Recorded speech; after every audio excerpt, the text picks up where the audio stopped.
जय सद्गुरुदेव शिव कुमार शास्त्री जी महाराज की जय।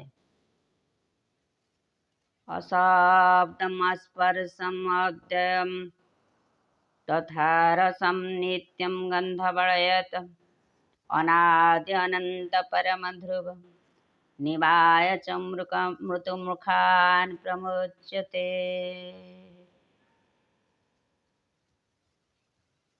सप्रेम जय जी। हे आत्मप्रेमी श्रद्धालु श्रोतृवृंद, आमे सद्गुरुंक ज्ञान को धीरे धीरे आलोचना करी करी आसुछे। ये अमृतर सागर रु बुंदाए मात्र आमे आलोचना करी पारुछे। तेबे आमे गत थर रूप रस गंध स्पर्श शब्द प्रत्यक्ष प्रमाण आलोचना करथिले। आमे मनरे भ्रम केमिति सृष्टि हुए ए कथा मध्य आलोचना करथिले।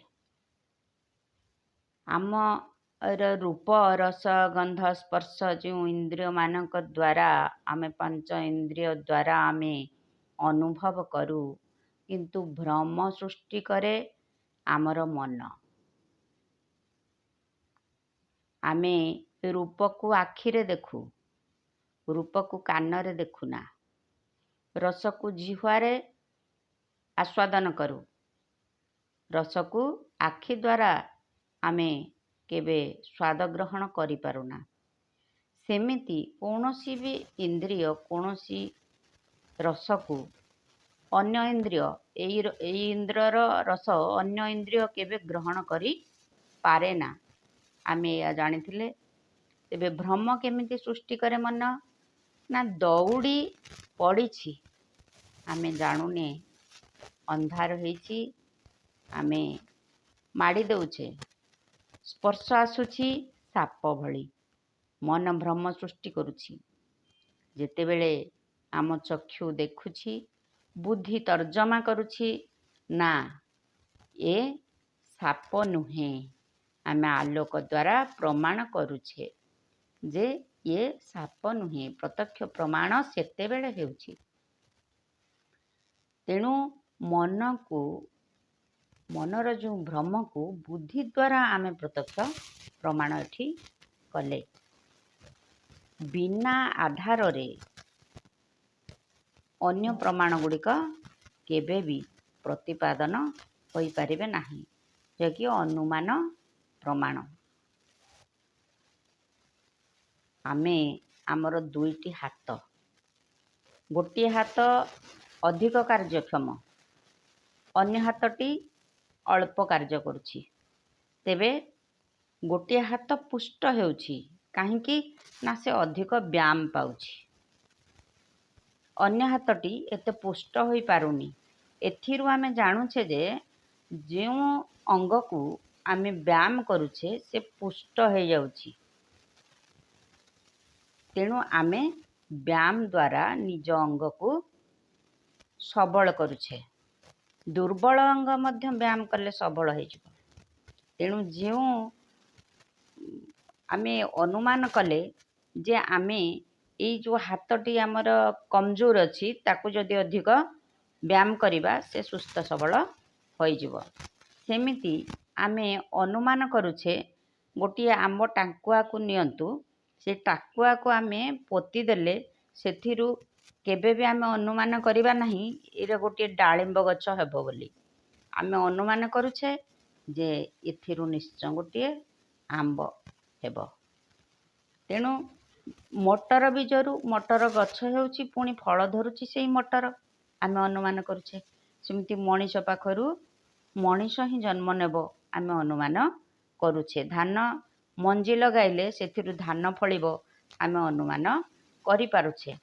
केतेबेले अनुमान आमे करि पारुछे ना जेतेबेले से फलटी गछरे धरुछि। आमे फल को देखिले जानुछे ये धान, आमे प्रत्यक्ष प्रमाण करि पारुछे। आमे देखिले अनुमान प्रमाण मध्य प्रत्यक्ष प्रमाण को बेस करी आसुछि।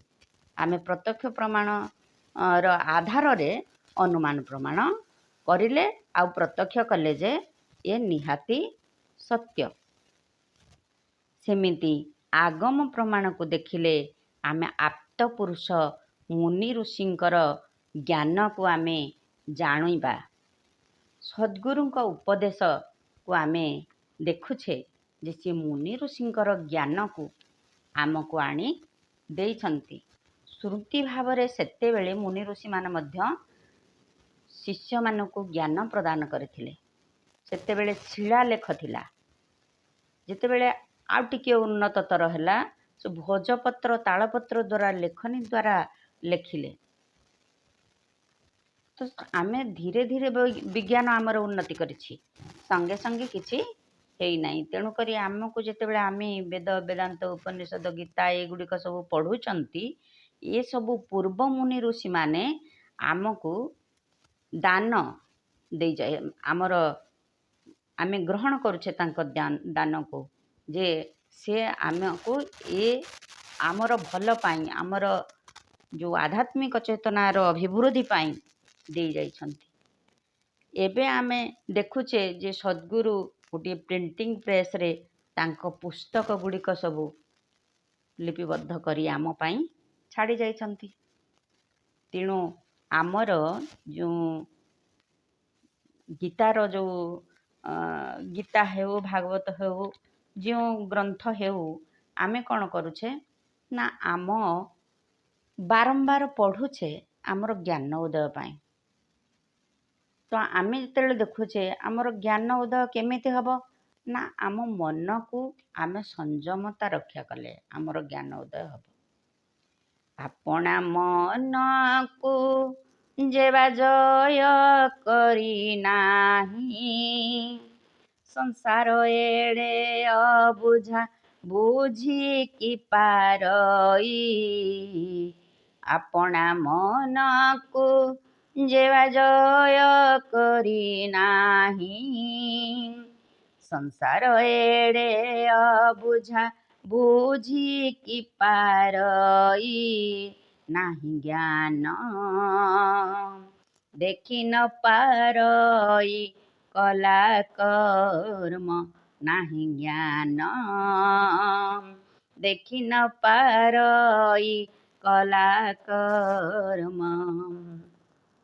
ଗୀତା କହନ୍ତି ବନ୍ଧୁରାତ୍ମା ମନସ୍ତସ୍ୟ ଯେନାତ୍ମୈବାତ୍ମନଃ ଜିତଃ, ଅନାତ୍ମାନସ୍ତୁ ଶତ୍ରୁତ୍ୱେ ବର୍ତ୍ତତେ ଆତ୍ମୈୟା ଶତ୍ରୁବତ୍। ଷଷ୍ଠ ଅଧ୍ୟାୟ 6 ଶ୍ଲୋକ। ଯେ ନିଜର ମନକୁ, ନିଜର ଇନ୍ଦ୍ରିୟକୁ, ନିଜର ଶରୀରକୁ ନିଜ ଆୟତ୍ତରେ କରିପାରି ନାହିଁ, ସେ ତାର ମନ ସବୁବେଳେ ତାକୁ ଶତ୍ରୁ ଭଳି ଦଣ୍ଡ ଦେଇଥାଏ, ଦୁଃଖ ଦେଇଥାଏ। କିନ୍ତୁ ଯେ ନିଜର ମନ, ଇନ୍ଦ୍ରିୟ ଆଉ ଶରୀରକୁ ଆୟତ୍ତ କରି ନେଇଛି, ସେ ନିଜର ମିତ୍ର ହୋଇଯାଏ, ଆଉ ସେଇ ମନ ତାଙ୍କୁ ଦିନେ ଉଦ୍ଧାର କରେ। ଆତ୍ମା ଆତ୍ମନଃ ଜିତ। ଯେ ମନ ଆମକୁ ବନ୍ଧନ ଆଉ ମୋକ୍ଷରେ ପକାଉଛି ନା, ଆମର ବନ୍ଧନ ଆଉ ମୁକ୍ତର କାରଣ ହେଉଛି ମନ। ମନ ଏବ ମନୁଷ୍ୟାଣାଂ କାରଣଂ ବଧ ମୋକ୍ଷ। ତ ଆମେ ଜାଣୁଛେ 6ଗୋଟି ଜିନିଷ ଏମିତି ଆମର ଅଛି ଯେ ଆମେ ପ୍ରମାଣ 6ଟି ପଦାର୍ଥର କରୁଛେ, ରୂପ, ରସ, ଗନ୍ଧ, ଶବ୍ଦ, ସ୍ପର୍ଶ। ଆଉ ଗୋଟିଏ ହେଲା ଆମର ଆତ୍ମା। ସପ୍ତମ ବସ୍ତୁ ଏମିତି କିଛି ନାହିଁ। ଯଦି କେହି ପ୍ରଶ୍ନ କରେ ଯେ ତୁମେ ଆଉ କିଛି ପ୍ରତ୍ୟକ୍ଷ କରିପାରିବ କି? ନା, ଆପ୍ତ ପୁରୁଷମାନ ବା ସଦ୍ଗୁରୁମାନଙ୍କର ଏମିତି ଆଉ କିଛି ସପ୍ତମ ଚିଜ ନାହିଁ ଯେ ପ୍ରତ୍ୟକ୍ଷ ହେବ। ଅୟମ୍ ଆତ୍ମା ବ୍ରହ୍ମ ଆପ୍ତବଚନ। ବେଦର ବାକ୍ୟ ଆତ୍ମାକୁ ଈଶ୍ୱର ବୋଲି ହିଁ ପ୍ରମାଣ କରୁଥିବାରୁ ଆମେ ସଦ୍ଗୁରୁଙ୍କ ପୁସ୍ତକରୁ ପଢ଼ୁଛେ। ଯେମିତି ଆମେ ଜାଣୁଛେ ଯେ ଆତ୍ମା ପରମାତ୍ମା ମନେକର। ଲୋକ କହନ୍ତି ଆତ୍ମା ଛୋଟ, ପରମାତ୍ମା ବଡ଼। କିନ୍ତୁ ଆମେ ଦେଖୁଛେ କୌଣସି ଲୋକ ଯେତେବେଳେ ଜନ୍ମ ନିଏ, ସମସ୍ତେ ମନୁଷ୍ୟ କହନ୍ତି, ସେଇ ମନୁଷ୍ୟଟି ବଡ଼ ହିଁ। ଦିନେ ଡିଗ୍ରୀଧାରୀ ମଣିଷଟିଏ ହୁଏ, କେହି ଡାକ୍ତର ହୁଏ, କେହି ସାଇଣ୍ଟିଷ୍ଟ ହୁଏ, କେହି ଇଞ୍ଜିନିୟର ହୁଏ, ସେ ଡିଗ୍ରୀଟି ଲାଗେ। ସେମିତି ଜଣେ ଆଧ୍ୟାତ୍ମ ଚେତନା ଲୋକ ଯେତେବେଳେ ଆଧ୍ୟାତ୍ମ କ୍ଷେତ୍ରରେ ଆଗୋସାର ହୁଏ, ସିଏ କ'ଣ ହୁଏ ନା ସେ ବୃହତ୍ ଜ୍ଞାନକୁ ଆଧାର କରି ସେ ନିଜେ ପରମତ୍ୱ ଲାଭ କରେ। ତେଣୁ ସେ ପରମ ଯୁକ୍ତ ଆତ୍ମା ଇକ୍ୱାଲ୍ ଟୁ ପରମାତ୍ମା। ଶାନ୍ତିଦାୟୀ ପୁସ୍ତକ ଆମର କହନ୍ତି ଯେ ସଦ୍ଗୁରୁ କହନ୍ତି, ମୁଁ ଈଶ୍ୱରଙ୍କୁ ଦେଖିଛି। କିଭଳି ଭାବରେ? ସ୍ଥୂଳ ଚକ୍ଷୁରେ ନୁହେଁ, ଜ୍ଞାନ ଚକ୍ଷୁରେ। ସ୍ଥୂଳରେ କେହି ଈଶ୍ୱରଙ୍କୁ ଦେଖି ନାହିଁ, ଦେଖିବା ସମ୍ଭବପର ନୁହେଁ। କେଉଁଠି ଦେଖିବା? ଜ୍ଞାନ ଚକ୍ଷୁ ଦ୍ୱାରା। ସେ ମୋ ଠାରୁ ଅଲଗା ନୁହନ୍ତି, ସେ ସବୁଠୁ ମୋ ନିଜର, ନିଜେ, ମୁଁ, ଅହମ୍ ଆତ୍ମା। ଏ ହେଉଛି ଆଗମ ବଚନ, ଏ ସଦ୍ଗୁରୁଙ୍କର ବଚନ, ଏ ଯୋଗୀଙ୍କର ବଚନ। ଅଶବ୍ଦ ସ୍ପର୍ଶ ରୂପ ରସ ଗନ୍ଧ, ମାତ୍ର ଆମ ଆତ୍ମା ସମ୍ପୂର୍ଣ୍ଣ, ପୂର୍ଣ୍ଣ ସମ୍ପୂର୍ଣ୍ଣ ପ୍ରତ୍ୟକ୍ଷ ପ୍ରମାଣ। ସଦ୍ଗୁରୁ କହିଛନ୍ତି 6ଗୋଟି ପଦାର୍ଥ ପ୍ରତ୍ୟକ୍ଷ। ତ ଆମର ସପ୍ତମ ପଦାର୍ଥ ଆଉ କିଛି ନାହିଁ,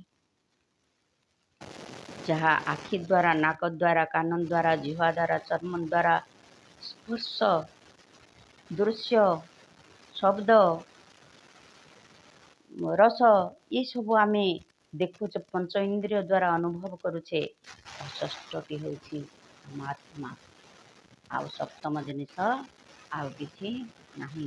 ମୁନି ସମାଜର ପ୍ରତ୍ୟକ୍ଷ ସତ୍ୟ ପ୍ରମାଣ ଯୁକ୍ତ ପୂର୍ବ ମୁନି ଋଷିମାନଙ୍କର ଆପ୍ତବଚନ, ବେଦ ଉପନିଷଦର ପ୍ରମାଣ ସଦ୍ଗୁରୁ ମହାରାଜ ଆଣି ଆମ ପାଖରେ ରଖିଛନ୍ତି।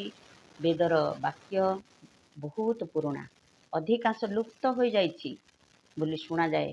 ତେଣୁ କେତେକ ମିଳିଛି, କେତେକ ବାଦ ପଡ଼ିଛି। ତେବେ ବି ବେଦର ଅର୍ଥ ଆମେ ବୁଝିପାରିବା, ଯାହା ଅଛି, ଯେତିକି ଅଛି ଆମେ ବୁଝିପାରିବା। କିନ୍ତୁ ମିଥ୍ୟାବାଦୀ ଗୁରୁମାନେ କଳ୍ପିତ ଈଶ୍ୱରଙ୍କୁ, ଭୂତପ୍ରେତ, ଦେବୀ ଦେବତାଙ୍କୁ ନିଜ ଧ୍ୟାନକୁ ଆଣି ଲୋକଙ୍କୁ ଭୁଆଁ ବୁଲେଇ ଲୁଣ୍ଠନ କରିବାରେ ଲାଗିଛନ୍ତି। ତେଣୁ ଆମେ କ'ଣ କରୁଛେ? ଆମର ନିଜକୁ ନିଜେ ଆମେ ସ୍ୱତନ୍ତ୍ର ବୁଦ୍ଧିରେ ବିଚାର କରିବା, ନିଷ୍ପକ୍ଷ ହୋଇ ବିଚାର କରିବା, ନିଜେ ଚଞ୍ଚଳ ମନକୁ କେମିତି ସ୍ଥିର କରିବା, ସେଇ ଜିନିଷ ଆମର ସଦ୍ଗୁରୁ ଆମକୁ ଶିଖାଇଛନ୍ତି। ଆଉ ଆସନ୍ତୁ ଆମେ ସାଧନ ସ୍ୱାଧ୍ୟାୟ ସତ୍ସଙ୍ଗ ଦ୍ୱାରା ଏଇ ଆଧ୍ୟାତ୍ମ ଚେତନାକୁ ଅଧିକରୁ ଅଧିକ ଅଭିବୃଦ୍ଧି ଉପଲକ୍ଷେ ଲାଗି ପଡ଼ିବା। ତେବେ ଆଜିର ସତ୍ସଙ୍ଗକୁ ଆମେ ଏଇଠି ରଖି ରହୁଛେ। ସପ୍ରେମ ଜୟ ଜୀ, ଜୟ ଜୀ।